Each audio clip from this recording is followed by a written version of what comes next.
Emerging from December's National Cabinet meeting, all on the same page, leaders agreed to jointly design and fund the services outside the National Disability Insurance Scheme that would help support people with disabilities. There's a recognition from First Ministers today that we all have to do something about it. Now the hard work begins. Government legislation is now before the federal parliament to move towards a scheme based on need rather than diagnosis, as recommended by last year's NDIS review. Changes also include defining what constitutes NDIS support, greater fraud control options and expanding the powers of the NDIS Safeguards Commission. But the premiers aren't impressed. In a submission to the Senate inquiry examining the bill, the group says it isn't in the spirit of December's agreement, and the legislation risks making things worse for people with disabilities. And I understand things change, but you can't do that without consulting with the states. We want to see better outcomes for NDIS users, not simply a deal that Bill Shorten wants to push through. Federal Minister for the NDIS, Bill Shorten, says that's not fair.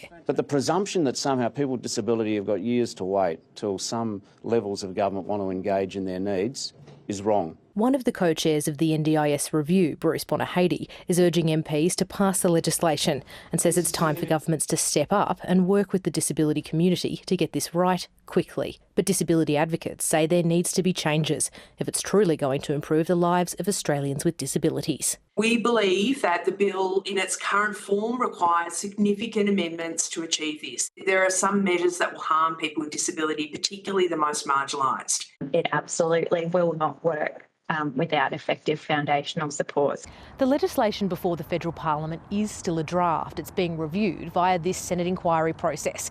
But the savings have already been banked in the federal budget to the tune of $14 billion over the next 4 years. Claudia Long, ABC News, Canberra.